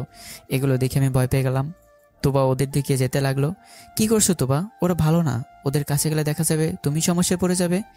তোবার বান্ধবীর আমার কথা শুনে হাসতে লাগলো। বাবা, কি কথা বলে ফেললাম যে ওরা আমার কথা শুনে হাসছে? তোবাকে একটা মেয়ের হাত ধরে বলল, আপু কি শুরু করলি পার্কের ভেতরে? ও তার মানে এটা তোবার বড় বোন? খুব সাংঘাতিক ব্যাপার তো। কেন যে এখানে বাসে উঠলাম? তুই এখানে কি করিস? আর এখন থেকে চলে যা, আমরা একটু কাজ করছি। আয়, তোরে একজনের সাথে পরিচয় করিয়ে দিই। তোবার বড় বোনের হাত ধরে আমার কাছে নিয়ে আসলো। দেখে তো অনেক সুন্দর মনে হচ্ছে, কেন যে গুন্ডাগিরি করে বুঝি না। আমাদের নতুন ভাড়াটিয়া, ছেলেটা সুন্দর আছে না আপু? আমি লাইন মারছি, তুইও চেষ্টা করে দেখতে পারিস। মনে মনে বললাম, কি এক জ্বালায় পড়লাম, এই 2 বোন তো আমাকে মেরেই ফেলবে। এত কিছু দেখার সময় আমার নাই। তুই এখানে একা একা এলি কেন? কই একা একা আসছি, ভাইয়াকে তো নিয়ে আসছি। আচ্ছা সে যাই হোক, এখন বাসায় যা। তোবার বান্ধবীদের বিদায় দিয়ে বলল, চলেন ভাইয়া। কি হলো, মাত্রই তো আসলা আর এখনই চলে যাবে? আপু বলছে শুনলেন না? আর এখন বাসায় না গেলে আমাকে আপু কিছু করবেও না, আপনাকে ধরে কেলাবে। তাই আপনাকে আমি আর ঝামেলায় ফেলতে চাই না। না না, এই বাসাটা চেঞ্জ করতে হবে, কিন্তু টাকা তো দিয়ে ফেলেছি, কি যে এক বিপদে পড়লাম। কি চিন্তা করেন ভাইয়া, আর আপুকে এত ভয় পাওয়ার দরকার নেই। বাবার সামনে এমনিই বেড়াল হয়ে যায়, কিন্তু বাইরে আগুন। সে তো দেখে বুঝে গেছি। একটু উপকার করবেন আমার ভাইয়া? হ্যাঁ বলো, আর কি করতে হবে? রাগ করছেন বুঝি আমার ওপর? আরে না, তোমার বয়সী একটা বোন আছে, আর বোনের উপর কেউ রাগ করে? বলো, কি বলবে? আসলে কয়েকদিন পর তো আমার পরীক্ষা, তাই আমি বাইরে পড়তে চাই না। আপনি যদি আমাকে একটু সময় দিতেন। হ্যাঁ বুঝলাম তুমি কি বলতে চাইছো, কিন্তু এক আমার অফিস, তোমাকে তো এত সময় আমি দিতে পারবো না। রাতে দিলেই হবে শুধু। ওকে, চেষ্টা করবো আমি। বাসায় এসে ঘুমিয়ে গেলাম, সকালে রেডি হয়ে অফিসে চলে গেলাম। আমি তো জানি যে আমার চাকরি এমনি হয়ে যাবে। কি খবর মামা? এই তো ভালো, তোমার? হ্যাঁ ভালো, যান ভিতরে গিয়ে সুন্দর করে পরীক্ষা দেন, দোয়া করি আপনার চাকরিটা হয়ে যাবে। আমি ভিতরে গিয়ে একটা বেঞ্চে বসলাম। আমার মতো অনেকে পরীক্ষা দিতে আসছে। আমার পাশে অনেক ছেলে মেয়ে বসে আছে। বুঝলেন ভাই, আজকাল দেশে বেকার ছেলে মেয়ে বেশি। চাকরি না পাওয়ার কারণে এই বেসরকারি কোম্পানিগুলোতে ভিড় করে। হঠাৎ আমার থেকে একটু দূরে তানিয়াকে দেখে অবাক হয়ে গেলাম, যার সাথে আমার ট্রেনে পরিচয় হয়েছিল। আমি উঠে গিয়ে ওর পাশে বসলাম। ওর মাথা এখনো নিচু, কি যেন পড়ছে। কিরে, এত পরে কি হবে? আরে লাদেন, তুই এখানে? হ্যাঁ, আমারও তো এখানে আজকে ইন্টারভিউ। তাহলে আমাকে আগে বলবি না? আমি মনে হয় জানি যে তুই এই কোম্পানিতে ইন্টারভিউ দেওয়ার জন্য আসবি। কি করব বলো, বাবার উপরে তো আর ভরসা করা যায় না, তাই কাজে লেগে পড়লাম। তো এখানে এসেও কি পড়া লাগে? ভয় হয় যদি এই চাকরিটা না হয়। চিন্তা করিস না, আমি আছি তো। আগে দেখো তোর চাকরিটা হয় কি না। আমার তো সবার প্রথমে নাম ডাকবে, দেখে নিস। এত কনফিডেন্স ভালো না। আচ্ছা বল, তুই কি দেখতে চাস? না না ভাই, এমনি টেনশনে বাঁচি না। তোর চাকরি হবে, চিন্তা করিস না তুই। একটু পর তানিয়ার ডাক পড়লো। অল দ্য বেস্ট, যা সুন্দর করে পরীক্ষা দে, আর ভয় পাস না, সব হয়ে যাবে। তানিয়া চলে যাওয়ার পর আমি বসে আছি। এখন দেখি অযথা আমার টেনশন হতে লাগলো। প্রথম চাকরি করতে আসছি তো, তাই একটু এমন হচ্ছে। ধুর, এই জন্য কি আর ভয় পেতে হয়? সবার মতো আমিও বসে আছি, যা কপালে আছে। তানিয়া ইন্টারভিউ শেষ করে আমার পাশে বসলো। কিছুক্ষণ পর আমার নাম ঘোষণা করা হলো। আমি ভেতরে যেতে বসের সাথে 3 জন বসা ছিল। আপনারা বাইরে সবাই যান, আমি একাই ওর ইন্টারভিউ নিতে চাই। বসের কথা শুনে সবাই বাইরে চলে গেল। কাজ কিন্তু মনোযোগ দিয়ে করতে হবে, পারবে না? কি যে বলেন না আপনি, পারবো না মানে? আমাকে পারতেই হবে। গুড, এখন তুমি বাইরে যাও। আমার ইন্টারভিউ নেবেন না? তোমার চাকরি তো হয়ে গেছে, আর কি ইন্টারভিউ নিব তোমার? ও স্যার, অনেক অনেক ধন্যবাদ আপনাকে। আমি বাইরে গিয়ে তানিয়ার পাশে বসলাম। কিরে, এখনো তুই চিন্তা করিস কেন? চিন্তা করব না, এই চাকরিটি যদি না হয়। পরীক্ষা কেমন দিলি? সে তো খুব ভালোই হবে। অনেকক্ষণ পর আমাকে তানিয়াকে সহ 20 জনের নাম ঘোষণা করা হলো। কি বলেছিলাম মনে আছে? রে, তোর কথাই তাহলে ঠিক।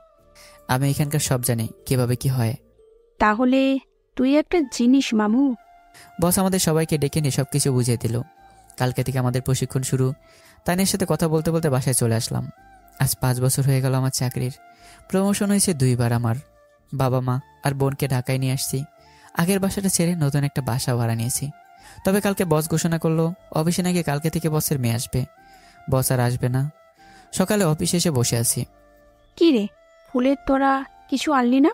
এগুলোতে আমি কি করব? হ্যাঁ, আজকে যে নতুন বস আসবে, তা তোর মনে আছে?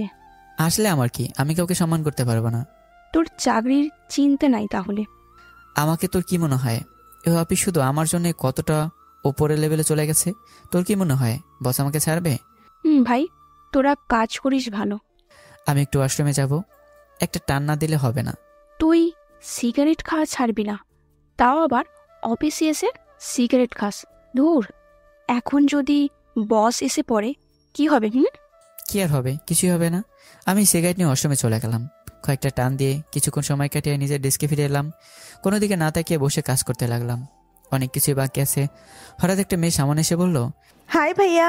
আমি মেয়েটার দিকে তাকিয়ে তো অবাক হয়ে গেছি। দেখতে তো একদম পরীর মতো। ইস, কি সুন্দর চেহারা, তবে একটু পিচ্ছি পিচ্ছি লাগছে দেখতে। হ্যাঁ বলো, এখানে কি চাই? আর তোমাকে তো এর আগে এখানে দেখিনি। পকেট থেকে চিরুনিটা বের করে চুল ঠিক করতে করতে বললাম, আমাকে আপনি চিনেন না? পাশে তাকে দেখি সাইমন আমাকে কি জানি ইশারা দিয়ে দেখিয়ে দিচ্ছে। মনে মনে বললাম, মেয়ের সাথে তো একটু ভাব জমাতে চেষ্টা করি। না, চিনি না, তবে আপনার মতো সুন্দরী এখানে কাজ করা উচিত না। ও তাই নাকি? তো আমার কি করা উচিত? এ মানে আমার মতো হ্যান্ডসাম ছেলের সাথে প্রেম করা উচিত। ও মা, আচ্ছা আপনি এই অফিসের কে হন? বলতে পারেন বস। সবাই আমার কথা শুনে কাজ করে। তাছাড়া এখানে সবাই আমাকে সম্মান করে আমার কাজের জন্য। ও, আমি তো জানতামই না। আপনি দাঁড়িয়েছেন কেন? আমার পাশে এসে বসুন। আচ্ছা, আপনি এখানে কেন আসছেন জানতে পারি? অবশ্যই। ওই তো বড় বোনের সাথে দেখা করতে এসেছি।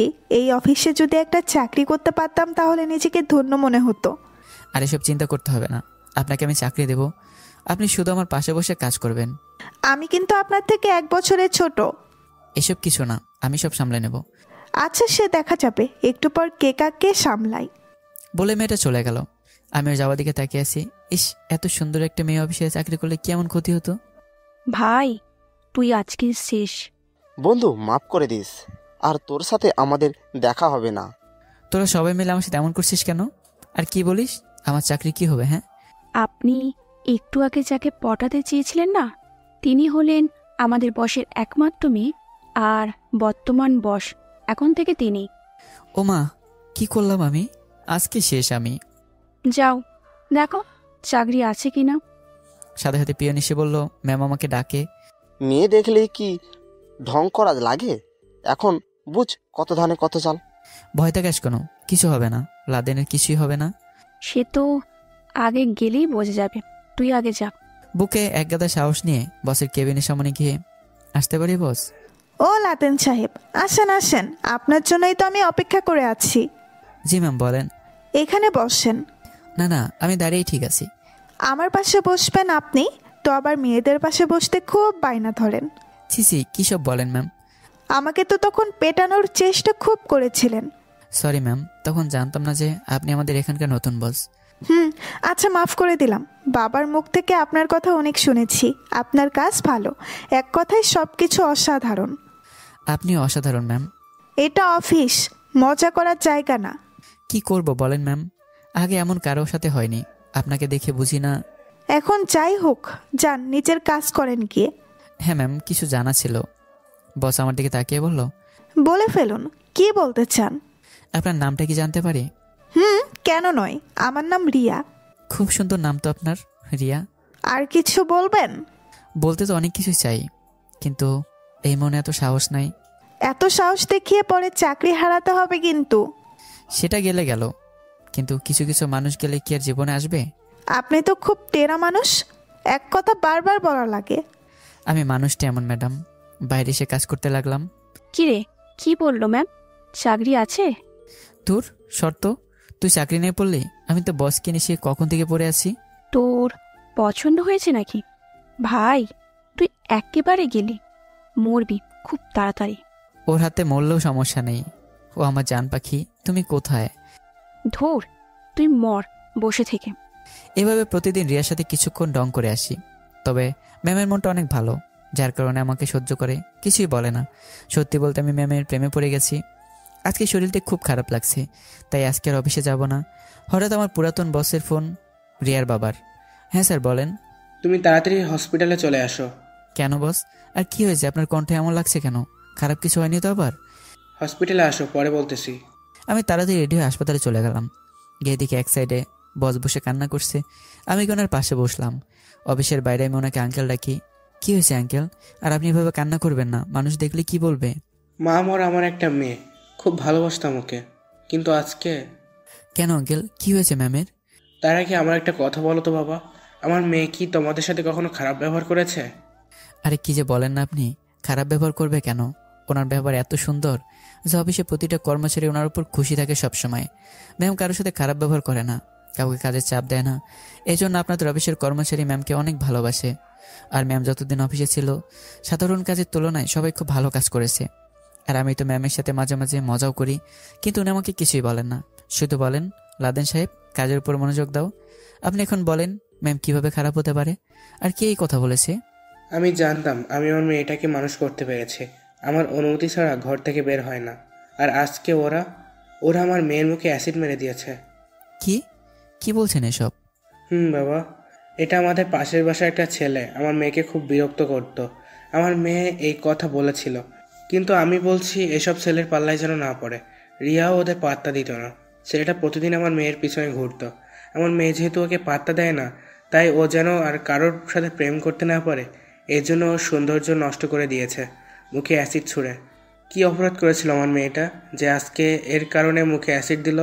ছেলেটা এখন কোথায়? পুলিশ সাথে সাথে ধরে নিয়ে গেছে। পুলিশের কাছে দিলেন কেন? আমি হলে তো জায়গায় গুলি করে দিতাম। মেয়েটা আমার অন্য মেয়েদের তুলনায় অনেক ভালো, ভাবছিলাম একটা ভালো ছেলে দেখে ওকে বিয়ে দিব, কিন্তু সব শেষ হয়ে গেল বাবা, সব শেষ। কান্না করবেন না আঙ্কেল, এসব পোলাপান ভালো না। আমার মনে হয় কি জানেন, ওদের মা বাবা ওদের শিক্ষা দিতে পারেনি, এই জন্য কুলাঙ্গার সন্তান হয়ে জন্মগ্রহণ করেছে। ওদের কাজ শুধু এটাই, মেয়েদের বিরক্ত করা। ম্যাম কই আছে আঙ্কেল? ওই দেখো শুয়ে আছে। আমি একটু ওনার সাথে দেখা করে আসি। বাবা যাও, ওকে একটু ভালো মতো বুঝিয়ে দিও, নয়তো সবসময় মন খারাপ করে থাকবে। ভেতরে গিয়ে দেখি ম্যাম শুয়ে শুয়ে কান্না করছে। আমাকে দেখে চোখের পানি মুছে ফেললো, তবে এতটাই সিট মুখে পড়েনি, একটু দূরে দূরে ফোটা ফোটা হয়ে পড়েছে। মনে হয় কিছু দিয়ে ম্যাম ফিরে ফেলেছে। লাদেন, তুমি আসছো? আপনার খুব কষ্ট হচ্ছে না ম্যাম? আরে না, এতটা কষ্ট হচ্ছে না, তবে এটা ভেবে খুব কষ্ট হচ্ছে যে আমি তো কোনো অপরাধ করি নাই, তাহলে আমার সাথে কেন এমন হলো? আপনার পাশে বসতে পারি ম্যাম? আমার তো সব কিছু নষ্ট হয়ে গেছে, এখন আর পাশে বসে কি করবে? আমি কি ম্যামের পাশে বসলাম? আপনি খুব ভালো মানুষ, সত্যি। আপনাকে যে আমি কিসের সাথে তুলনা করবো সেটা আমি জানি না, তবে এটা জানি আপনার সাথে কোনো কিছু তুলনা হয় না। মিথ্যা আশ্বাস দিচ্ছ বুঝি? একটা কথা বলবো ম্যাম, আপনার চেহারা নষ্ট হয়ে গেছে তো কি হয়েছে? আপনার মনটা তো আর নষ্ট হয়ে যায়নি। মানুষ তো আর মন দেখে না, শুধু চেহারা। যাদের চেহারা দেখে তারা তো শুধু রূপের পাগল ম্যাম। আমি আপনাকে সম্মান করি, কেন জানেন ম্যাম? কারণ আপনার মনটা অনেক ভালো, সবার সাথে আপনি অনেক ভালো ব্যবহার করেন, সবসময় আপনার মুখে হাসি লেগেই থাকে।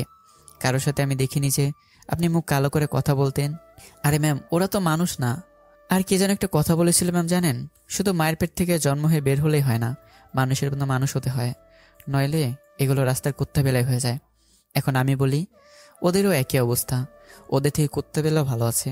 ওরা মানুষ পাহারা দেয়, ওদের বিশ্বাস করা যায়, কিন্তু মানুষকে না। তুমি তো কথা বলতে খুব জানো। অন্যদের সামনে বলতে পারি না, তবে আপনার সামনে আসলে খুব বলতে পারি। রিয়া মন খারাপ করে বলল। ও, মন খারাপ করলেন বুঝি? কি করব বলো লাদেন, আমি তো খুব সুন্দর করে বাঁচতে চেয়েছিলাম, কিন্তু ওরা আমাকে বাঁচতে দিল না। কি করব বলো, আজকাল মানুষ শুধু চেহারা দেখে, সব কিছু করে। তোমার মতো যদি মন থেকে দেখে কথা বলতো, তাহলে আমাদের দেশের অনেক পরিবর্তন হতো জানো। ম্যাম, আপনার চোখে চলে মানায় না, একটু হাসলে খুব খুশি হতাম। আমার হাসি খুশি সব কিছু কেড়ে নিয়েছে, বাকি জীবনটা একা একা কাটিয়ে দেব। অফিস দেখাশোনা করব আর বাবার খেয়াল রাখবো। ডাক্তার কি বলেছে ম্যাম? বলছে স্বাভাবিক অবস্থায় ফিরে যেতে একটু সময় লাগবে। তাহলে কয়েকদিন রেস্ট করেন ম্যাম, আমি আর ম্যানেজার মিলে সব সামলে নেব। আজকে অফিসে যাও নাই? আজকে অফিস গেলে কি আর আমি আপনার সাথে এইভাবে কাছাকাছি বসে কথা বলার সুযোগ পেতাম? তুমি দেখি আগের মতোই রয়ে গেলে। আমি শুধু আপনাকে হাসি খুশি দেখতে চাই। সেটা হয়তো জীবনেও হবে না। বাইরে আঙ্কেলের অবস্থা দেখছেন? আপনার জন্য সে কখন থেকে কান্না করছে। বাবাই আমার সব কিছু, সেই ছোটবেলা থেকেই আমাকে লালন পালন করে আসছে। মা নাই, তাও মায়ের অভাব বুঝতে দেয় নাই। অনেক ভালোবাসি আমি বাবাকে। আপনি আপনার বাবার জন্য হলেও একটু হাসি খুশি থাকবেন। সকালে কিছু খেয়ে আসছো তুমি? আপনার কথা শুনে দৌড়ে চলে আসছি, কি আর খাবো বলেন? না আসলেও তো পারতে। কি যে বলেন, আপনার কথা শুনে আমি কি আর বসে থাকতে পারি? তোমার সাথে হয়তো আর এখন এইভাবে কথা হবে না লাদেন। একটা কথা বলবো, কিছু মনে করবে না তো? আপনি আমাকে যা ইচ্ছা বলতে পারেন, আমি আবার কি মনে করব ম্যাম? আমাকে ম্যাম ডাকো না, এখন তো অফিসের বাহিরে। রিয়া বলতে পারো। পারবো না আমি, আপনাকে জানেন তো কতটা সম্মান করি আমি। আচ্ছা, তাহলে আমি তোমাকে ভাইয়া বলে ডাকতে পারি? আরে না ম্যাম, আপনার মুখে বাইয়া ডাক শুনলে আমি এমনিতেই মারা যাব। রিয়া মুখে একটু হাসি এনে বলল। তুমিও না? আমি এভাবে আপনাকে হাসি খুশি দেখতে চাই। এখন বলেন কি বলবেন? তুমি আমার সাথে অফিসে অনেক মজা করতে, কিন্তু এগুলো আমার খুব ভালো লাগতো। এত ব্যস্ততার পরেও তুমি আমাকে সবসময় হাসি খুশি রাখতে। মাঝে মাঝে যখন একা থাকি, তোমার মুখটা সামনে ভাসে, তখন একা একা খুব হাসি। জানো লাদেন, কিছু কিছু মানুষকে নিয়ে অনেক স্বপ্ন দেখেছিলাম, কিন্তু সেই স্বপ্ন শুধু স্বপ্নই রয়ে গেল। আমি কিছুটা হলে বুঝতে পারছি ম্যাম আমাকে কি বলতে চাই। ম্যাম, কিছু খাবেন? বাহির থেকে আনবো? আরে না না, একটু পর বাসায় চলে যাব, তোমাকে আর কষ্ট করতে হবে না। ম্যাম, কোনোদিন আমি আপনাকে অনেক বড় সারপ্রাইজ দেবো, যেটা পেয়ে আপনি অনেক খুশি হবেন। হয়তো, আবার হয়তো না। ম্যাম, আমি কি আপনার হাতটা একটু ধরতে পারি? আমার আর কি বেঁচে আছে, আধা মরার মতো হয়ে গেছি। ধরো, ধরতে চাইলে। আমি ম্যামের হাতটা ধরে ছেড়ে দিলাম। ম্যাম আমার দিকে তাকিয়ে। কি হয়, ছেড়ে দিলে কেন?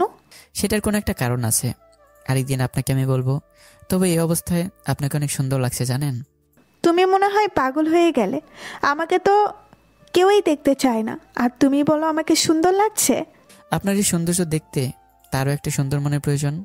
আজকাল তুমি মনে হয় কবি হয়ে গেছো, যে কবির মতো কথা বলছো।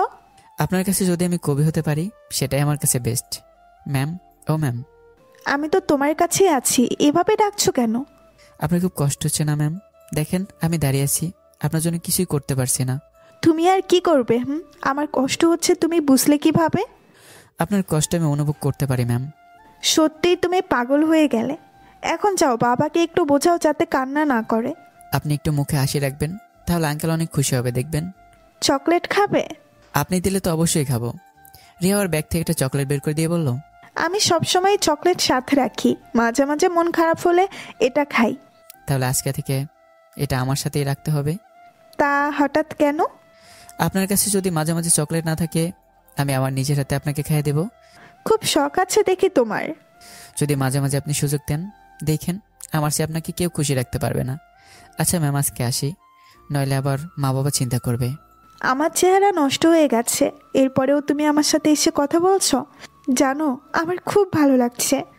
আমি বুকে হাত দিয়ে বললাম, চেহারা সব কিছু না ম্যাম, এই বুকের ভিতরে সুন্দর একটা মনের প্রয়োজন, যেটা সবার থাকে না। তোমার ভেতরে কোনো অহংকার নেই। আমি বাইরে এসে আঙ্কেলকে কিছু বুঝিয়ে দিলাম, বললাম যাতে রিয়ার খেয়াল রাখে। বাসায় এসে দেখি বাবা মা আর আমার ছোট বোন সবাই একসাথে বসে কি যেন যুক্তি করছে। আজকে দেখি সবাই একসাথে। কি ব্যাপার? ও তুই এসে গেলি, এখানে বস, আমরা তোর বিয়ে নিয়ে কথা বলছি। আমি বলে কি, আমরা তো এই শহর এতটা চিনি না, আর এই শহরের মেয়েরাও এতটা ভালো না। আমার মতো কি সব পোশাক পরে? তো কি বলতে চাও বুঝিয়ে তো বলবা। আরে গাধা, আমরা তোর বিয়ে নিয়ে কথা বলছি। বিয়ে করব আমি? আমরা কাল পরশু গ্রামে গিয়ে তোর জন্য মেয়ে দেখব। দেখো আম্মু, আমি এত তাড়াতাড়ি বিয়ে করতে চাই না, আমাকে কিছুটা সময় দাও। আমাদেরও তো বয়স হয়েছে নাকি? আচ্ছা, তোর আবার কোনো পছন্দ নয় তো? এই ধরে নাও এমন কিছু, তবে কয়েকদিন পর আমি তোমাদের জানাবো, একটু সময় দাও। সত্যি তো? হ্যাঁ বাবা, সত্যি। পরিবারের সদস্যদের সাথে কিছুক্ষণ আড্ডা দিয়ে এদিক ওদিক ঘুরতে ঘুরতে রাত হয়ে গেল। সকালে তৈরি হয়ে অফিসে চলে গেলাম। আজকে আবার ম্যাম আসেনি, আমি জানি তিনি কয়েকদিন আসবে না।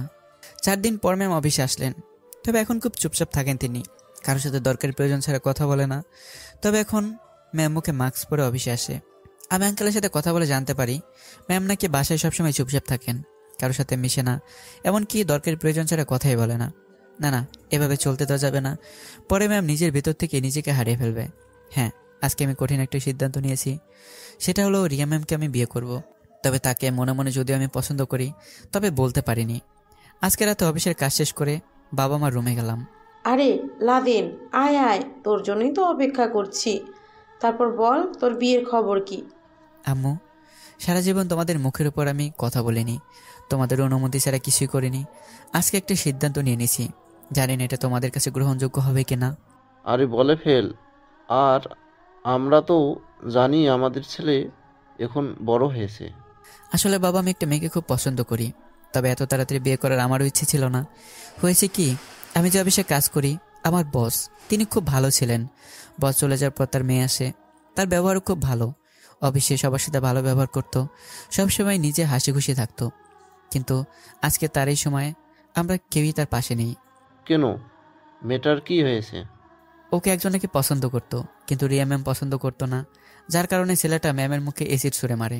এখন ঠিকমতো ম্যাম কথা বলে না কারোর সাথে, সবসময় চুপচাপ থাকে, তাই আমি ওনাকে বিয়ে করতে চাই। হয়তো অ্যাসিড মারার পর চেহারা নষ্ট হয়ে গেছে, কিন্তু বিশ্বাস করো মা, ওর মনটা অনেক ভালো।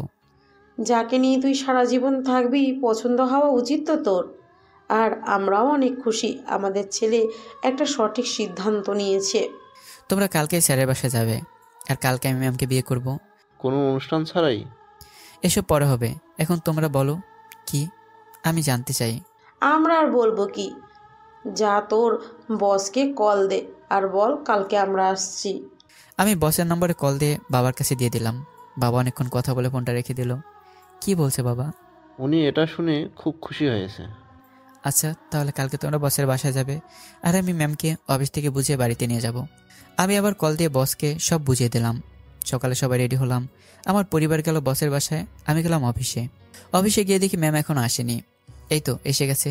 চুপটি করে ম্যাম ওনার কেবিনে চলে গেল। আমি বসা থেকে উঠে পিএনকে বললাম 1 ঘন্টার ভিতরে যেন ম্যামের রুমে কেউ না যায়। আমি ম্যামের রুমে গিয়ে দেখি ম্যাম কি জানি একটা ফাইল দেখছে। রিয়া আমার দিকে তাকিয়ে, কি ব্যাপার লাদেন সাহেব, এভাবে দাঁড়িয়ে আছেন কেন? কোনো কাজ নাই? একটু কথা ছিল আপনার সাথে, বসবো ম্যাম? না, এখন আমি বিজি, কাজ করো গিয়ে। আমি গিয়ে রিয়ার হাত থেকে ফাইলটা বন্ধ করে রেখে একটু দূরে রাখলাম। কিছুক্ষণ সময় তো ম্যাম, প্লিজ। আচ্ছা বলে ফেলুন, কি বলতে চান? আমি কি আপনার পাশে বসতে পারি? পাশে তো কোনো চেয়ার নাই, কোথায় বসবেন? আপনার সাথে বসবো। দেখুন, বাড়াবাড়ি হয়ে যাচ্ছে কিন্তু। আমি রিয়ার কোনো কথা না শুনে ওকে একটু সাইড করে ওর শরীরের সাথে আমার শরীর মিশে বসে পড়লাম। রিয়া উঠতে চেষ্টা করে, কিন্তু আমি হাত ধরে ফেললাম। কি করছেন? আপনাকে আমি অনেক ভালো মনে করতাম, আর আপনি? কেউ দেখলে কি বলবে? আমি বসা থেকে রিয়াকে জড়িয়ে ধরতেই রিয়া বড় বড় চোখ করে আমার দিকে তাকিয়ে আছে। আমি সরাসরি কথা বলতে পছন্দ করি। যাকে বিয়ে করে বউ বানাতে চাই তার থেকে কিভাবে দূরে থাকি বলেন? এটা বলতে রিয়ার মুখটা দেখার মতো ছিল। দেখেন, আমি আপনাকে প্রপোজ করে প্রেম করব এমন আমি নই। আপনাকে সরাসরি বিয়ে করে আমার বউ করব, এরকম প্রেম করব। আজকে ছাড়েন আগে। আমার উত্তরটা, দেখেন, এটা কোনো ছেলে খেলা না। আর আমাকে বিয়ে করে কি করবেন? সমাজে কারোর সামনে আমাকে নিয়ে দাঁড়াতে পারবেন? আমি রিয়ার মুখ থেকে মাস্কটা টান দিয়ে খুলে ফেললাম। ম্যাম, সত্যি আমি আপনাকে বিয়ে করতে চাই। আমাকে আপনি ফিরিয়ে দেবেন না? মানুষের কথায় কি আসে যায়? আমি আপনাকে বিয়ের পর অনেক ভালোবাসবো। প্লিজ প্লিজ না করবেন না ম্যাম। ছোটদের মতো কি সবচেয়ে পায় না ধরো? একটু পরে কান্না করতে লাগলো। কি হলো ম্যাম, কান্না করেন কেন? আমি কি ভুল কিছু বলে ফেললাম? আমিও তোমাকে পছন্দ করতাম, কিন্তু আমি ভাবতেই পারি নাই তুমি আমাকে এই অবস্থায় বিয়ে করবে। বিয়ের পর আমি আপনার সব কিছু ঠিক করে দেবো, দেখবেন। জড়িয়ে ধরতে পারি একটু? আমি তো ধরেই আছি আপনারটা, আপনি আদায় করে নিন। এটা বলতে রিয়া আমাকে জোরে ধরে কান্না করতে লাগলো। জানো লাদেন, আমি ভাবতেই পারি নাই তুমি আমাকে এত বড় একটা সারপ্রাইজ দিবে। আমি তো এটা ভাবতাম আমি মনে হয় জীবনভর একাই রয়ে গেলাম। আমাদের তো দেরি হয়ে যাচ্ছে, মা বাবা তো কাজে নিয়ে বসে আছে, তাড়াতাড়ি চলেন। কিন্তু আমার বাবা? আরে আমার মা বাবা আপনার বাসায় গেছে, বুঝলেন ম্যাম? সব কিছু তুমি প্ল্যান করে করছো না? বলতে পারেন। ম্যানেজারকে ডাক দেন তো ম্যাম। কি করবা? অফিস 2 দিনের জন্য বন্ধ দিয়ে দাও, তোমাকে নিয়ে আমি একটু ঘুরবো। তুমিও না? আমি রিয়াকে কোলে নিয়ে বের হতে লাগলাম। আই আই, কি করছো? কর্মচারীরা দেখে কি বলবে? কে বলবে সেটা আমার দেখার বিষয় না। আমি আমার বউকে কিভাবে নেব না নেব সেটা আমার দায়িত্ব। রিয়াকে নিয়ে বেরোতেই অফিসের সবাই আমার দিকে চোখ বড় বড় করে তাকিয়ে আছে। কি রে লাদেন, ডাল মে কুচ কালা হে? হ্যাঁ রে, দোয়া করিস আমি আজকে তোদের ম্যামকে বিয়ে করব। এত তাড়াতাড়ি? শুভ কাজে দেরি করতে নেই। রিয়াকে নিয়ে বাসায় চলে গেলাম। দেখি কাজে এসে বসে আছে। কবুল বলে রিয়াকে বিয়ে করে আমাদের বাসায় নিয়ে এলাম। রাতে রিয়া এসে আমার পায়ে সালাম করলো। রিয়া, তুমি খুশি তো? এত খুশি হয়েছি যে আমি বলার বাহিরে। এখন যদি মন খারাপ করে থাকো তাহলে দেখতে পারবা, আমার বউকে আমি সবসময় হাসি খুশি দেখতে চাই। আমি জানি তুমি আমার সুখের জন্য সব কিছু করতে পারবে। এখন আমি তোমার শরীর থেকে কি কিছু কারেন্ট নিতে পারি? ঠান্ডার দিন একটু গরম করতে হবে। রিয়া লজ্জা পেয়ে আমার বুকের মাঝে মুখ লুকালো। আমি শীতকালে কম্বল নিয়ে শুয়ে পড়লাম। এজন্যই মানুষ বলে শীতকালে তাড়াতাড়ি আমাদের বিয়ে করা উচিত। আপনাদেরকেও বলি তাড়াতাড়ি বিয়ে করেন, ঠান্ডায় মরে লাভ আছে।